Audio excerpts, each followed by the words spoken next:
put you in a slammer. We've got to step up the game and represent a class of people that have been screwed in this state, in this country. And again, there's more of us than there are them. And we have to be smart about it. We can't just work it every 2 years when an election cycle comes up, go vote for the Democrat. I don't know how many of you were at the Democratic Issues Conference. Did you talk about the guest speaker at the Issues Conference? The one that was from the Fix the Debt. I spoke with Jamie and Clay about it today. Well, anyway, those of you that are paying attention realize that one of the reasons people don't vote is it doesn't make any difference in their life who wins. Because the old Labor Party saying is, the bosses have two parties, and we need one. And we are in a stage right now in South Carolina and the United States of America that I've been calling for, my friend Tony Mazzocchi and I've been calling for like 40 or 50 years, a pre-party organizing phase. We don't have the strength to have a party to slam dunk it and win. So what we do is we choose the lesser evils.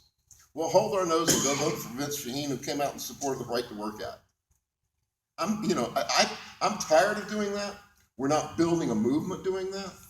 We may have to do that as like option D or G or F on our agenda, go vote for the lesser evil. But what we need to be doing as option A is organizing the 500,000 people in South Carolina that we can reach, the 1.5 million that aren't voting, around things that are meaningful in their life so we can build that base of power so we can grow our own candidates, or so they come to us for our help.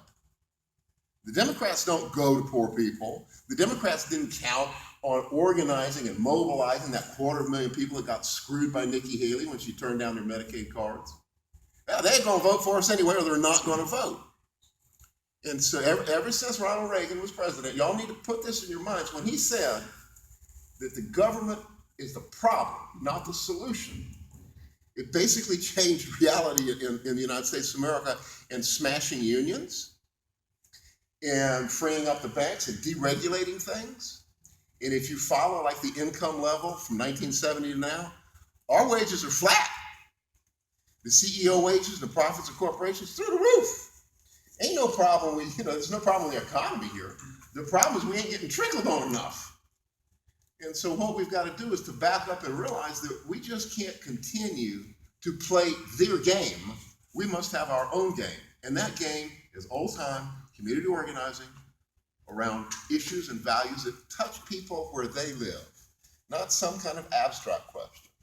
I mean, if we're going to help, like the machinist organized Charleston and Boeing, we should have been on the ground, well in advance, talking to the churches and getting them to turn out. Some of y'all are from northern industrial states where unions are looked like the church, where unions, Chicago, Detroit, places where there were strong unions, the unions were a component of the community that was looked up to. And that doesn't happen. We've been vilified, going back a long time. And Nikki Haley takes the cake, man. Nikki Haley takes the cake. She is our best organizer.